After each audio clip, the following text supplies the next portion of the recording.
Ladies and gentlemen, welcome back to the channel. Today we're talking Moon Knight episode 2. That is your spoiler warning, y'all. We're talking about everything. Make sure you see it. It's really sick. The episode starts out, Stephen wakes up from his sleep. Pretty much where I thought the episode would start. It wouldn't surprise me if like every episode it starts and he's just woken up. He has a little chat with himself in the mirror and he heads to work. And the whole work scene, I actually really liked it, man. You can tell like he's not sure if it was real. And then obviously he sees the security guy and he's like, yo, what you're about to see, get ready. Brace yourself. It's crazy. And side note, I actually really like that like security officer guy. Him and like Stephen, the chemistry is really, really funny. Even though he still can't get his name right and he's got a name tag, but you know, we move. And that scene, yeah, I really, really enjoyed it. And they watch the tapes together and obviously the demon Egyptian dog thing, he can't be seen. Now at this point, I thought it's only like, you know, mirrors or video cameras, kind of like vampires where they just don't pick it up. But obviously, later on in the episode, we realise, no, people cannot see this dog thing or any like the demon stuff, only Stephen and Mark. Stephen then gets sacked, aka fired. His boss is like, you're done, mate. He takes his little name badge off, passes it across. By the way, once again, Oscar Isaac's acting is just on point, next level, A-star, y'all. You can see his emotions going up and down. There's multiple bits so my man's getting teary-eyed. You feel it. He's really taking this role serious and it's really awesome to see. He then has a nice little chat to a man painted gold because, I mean, what else are you gonna do? He then starts going to all the different storage units because he's got the card and then he goes in,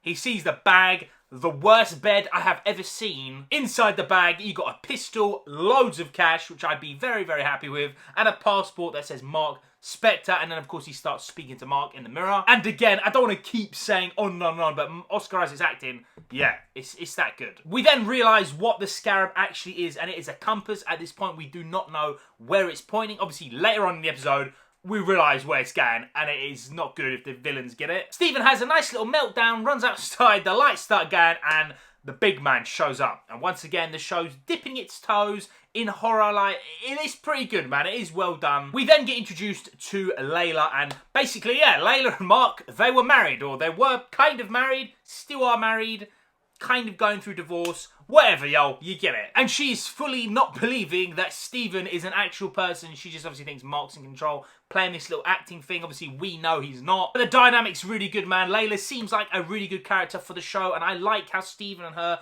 kind of bounce off each other. They have the whole thing where like they're speaking French together. Two dodgy-ass cops break in. Layla bounces, mate, with the scarab, and they take Stephen to the nicest, apparently, place in London. By the way, side note, these places where people leave their houses unlocked, they officially 100% do not exist in anywhere in London. I'm just letting you know. Stephen then has a nice chat with basically the show's villain with that amazing cane. I want one. And at this point, he just seems so nice. Obviously, he's blatantly like mind controlling all these people, or they're just like completely wrecked and just obeying him. But until this point, we don't really know like what is he doing? Like, or what's the big plan here? And then obviously, you get it. He wants to resurrect an evil crocodile woman goddess who's just gonna wipe out basically anyone who has any bad thought or does anything bad. Yeah, it's like Thanos again, man. The guy is cuckoo, bruv. Which I liked Stephen basically saying like, look, man, you gonna kill a baby because a baby in 30 years is gonna do something bad? That don't sit well, mate. And in fact, anyone with a normal brain would agree that does not sit well. And obviously, Ethan Hawke, man, his acting is so good. Hella creepy. And he's just like, nah, hey, man, whoever the crocodile lady says gets the chop, gets the chop. We also learn that he can see what Stephen sees as well. And he was his first avatar. And yeah, there's a lot of information in this episode. Obviously, Layla comes. She's like, yo, summon a suit, mate. And he can't do it. They have a little run. The demon dog arises. And by the way, it's pretty sick that he says in that staff is like a tiny % of her power, which, yo, she's not playing games. I hope she comes in this show. That'd be sick. The dog chases them again. We obviously learn now that people cannot see the dog because Layla can't see it.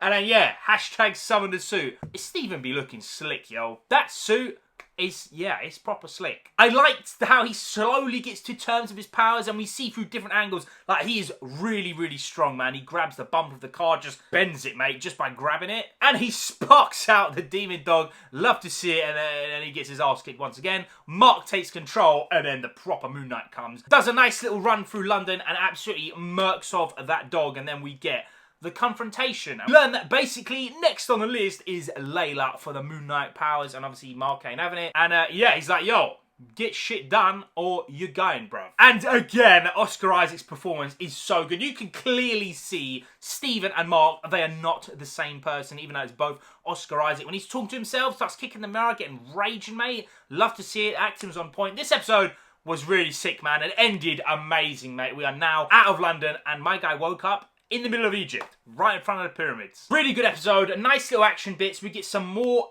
really good scenes of Moon Knight finally, because we only got a little bit from episode 1, but we still have 4 big boy episodes left of the show. And if I'm being honest, if I had to grade this episode, I think it's like a 9, yo. I really like this episode, way more than episode 1. I think episode 1 focused on who's Stephen, what is the world, and it's just slowly building it, whereas now we're finally seeing, like, who's Mark, who's Layla, what is going on with the Moon Knight powers, who are these Egyptian gods, and what is the villain's motives. We got a lot in this episode, and yeah, 9 out of 10 for your boy. Ladies and gentlemen, what do you think of the episode? Whatever it is, let me know down below. In fact, let me know your score down below. That'd be amazing. Thank you so much for watching. Hey, next Wednesday, I'll see you there.